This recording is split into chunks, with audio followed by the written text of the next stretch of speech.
Hello hello, j'espère que vous allez bien. Alors aujourd'hui on se retrouve pour le test du dernier fond de teint de Kat Von D qui vient juste de sortir chez Sephora. Donc c'est le True Portrait. Et franchement, mais moi et l'anglais. Alors ce fond de teint, je m'attends à pas grand chose en fait. Je sais juste que moi les fonds de teint de Kat Von D en général, j'aime pas trop parce que je les trouve beaucoup trop couvrants. J'ai l'impression un peu comme pour Huda ou pour comment j'ai oublié le nom, aidez-moi là, Fenty Beauty, d'être complètement plâtré. Mais ceci dit, je sais pas si vous avez vu ma dernière revue sur le dernier fond de teint de Fenty, j'étais choquée tellement le fond de teint était cool et il est devenu carrément dans ma routine teint. Bref, donc peut-être que je vais être agréablement surprise, on va voir. Alors déjà, j'ai eu la chance de recevoir 3 teintes. Donc j'ai reçu la teinte numéro 8, la teinte numéro 10 et la teinte numéro 12. Donc comme vous pouvez constater, je suis un petit peu quand même bronzée. Donc je vais partir sur la teinte Light 12. Alors apparemment, c'est très important de bien agiter le fond de teint. Alors j'aime beaucoup le design, je trouve ça très joli. De toute façon, moi j'adore le look un petit peu gothique, baroque de Kat Von D. Alors en effet, quand on agite, vous savez, on entend la petite bille à l'intérieur. Alors je sais pas si vous êtes au courant, mais pour tester un fond de teint, l'idéal c'est d'en mettre un petit peu sur son menton et de l'estomper et de voir si ça se fond bien. Par contre, vous savez, quand on vous fait tester le fond de teint ici, c'est pas la peine, hein. Ici, on est beaucoup plus clair puisqu'on est toujours avec des t-shirts. Alors déjà, c'est une petite pipette. Je m'attendais à un... C'est original, ça, déjà. Ah ouais, il est liquide. Waouh, je suis choquée. Alors, ils disent qu'on peut soit l'appliquer au doigt, soit avec un blender pour un effet beaucoup plus couvrant, mais que ça reste un fond de teint léger. Je suis extrêmement surprise du côté fluide du fond de teint. J'espère que... Ouais, c'est bizarre.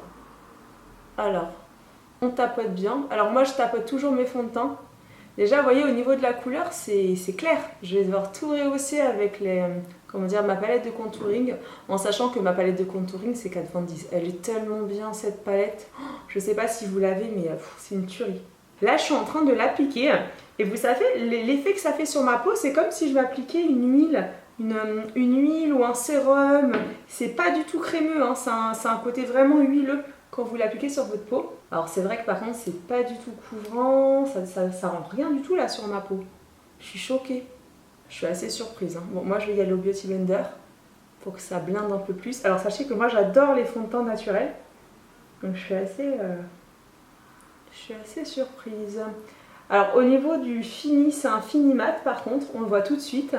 Le fini est mat et ça c'est plutôt pas mal. Le fini est pas mal. Alors apparemment, pour ce fond de teint, il y a une nouvelle technologie qui s'appelle l'élastique essence qui permet en fait de ne pas obstruer les pores et surtout qu'on a un fini, comment dire, tout doux. Alors c'est vrai que quand on touche la peau, elle est assez douce. Il sèche rapidement, ça c'est clair et net. Par contre, je pense que si vous avez la peau sensible ou sèche, ne prenez surtout pas le fond de teint parce que vous allez peler, ça c'est sûr. Je pense que là c'est sûr, vu ce que je vois, vu ce qui est en train de se former là au coin de mon nez. J'espère que vous voyez bien au niveau d'ici. À mon avis, peau sèche, surtout pas. Là j'ai rien et là j'ai. Je sais pas vous, mais alors moi, étaler mon fond de teint à la main, je déteste ça. Et là j'avais envie de le faire parce qu'ils l'ont mis, qu'il fallait faire ça. Non, c'est horrible, on en a plein les mains. Oh non, j'aime pas. Oh non, franchement, j'aime pas. Ça se fout partout, non, c'est pas possible quoi. Franchement, non, Ouh là là. Et voilà, je suis un petit peu plus pimpante. Alors que vous dire, écoutez, franchement, je suis vraiment désolée. Je n'aime pas du tout le fond de teint.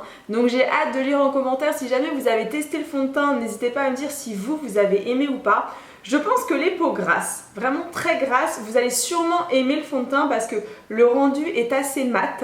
Mais si t'as la peau genre sèche, sensible, réactif, ne le mets pas. Je te promets, ne le mets pas parce que tu vas devenir rougeau et tu vas peler. Parce que moi déjà j'ai la peau sensible et franchement là j'ai vu le coin du nez, je me suis fait ah ouais. Donc voilà, pour moi je suis désolée, c'est un flop total le fond de teint. Comme vous savez, je dis toujours ce que je pense et voilà, là j'apprécie pas du tout. Si jamais vous vous demandez c'est quoi la couleur de mon rouge à lèvres, c'est la couleur Lolita que je mets extrêmement souvent. Voilà, la boucle d'oreiller est partie ce coup-là. Je ne la remettrai pas. Désolée pour l'accent. Et bien sur ce, que vous dire, si vous avez tenu jusqu'à ce moment-là de la vidéo, n'hésitez pas à me mettre le petit #WarriorForever, ça me fera super plaisir.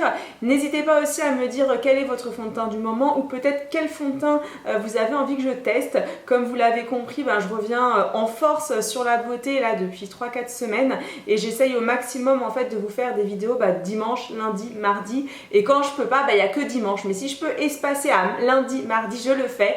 Donc j'espère vraiment que ça vous plaît. Moi je suis déterminée, j'ai énormément de choses qui arrivent, comme vous le savez, vous avez vu, j'ai la chance d'avoir pu... Attendez. Je suis super contente puisque un de mes gros projets sur lequel je bosse depuis 1 an, c'est la sortie de mon livre Pas comme les autres, avec toutes les dédicaces. Je vais venir sûrement dans votre ville. Donc voilà, n'hésitez pas à dérouler la barre d'infos, il y a toutes les informations si jamais vous avez envie de venir échanger avec moi sur le stand pour me dire ce que vous pensez de ma chaîne, ce que vous pensez de mes 10 ans sur YouTube, et ça me fera très plaisir parce que là on est dans le virtuel, mais moi j'aime beaucoup le réel. Bon allez, j'ai assez papoté et je vous donne rendez-vous dimanche prochain à 13 h pour une nouvelle vidéo qui devrait bien vous plaire. Bisous, ciao ciao.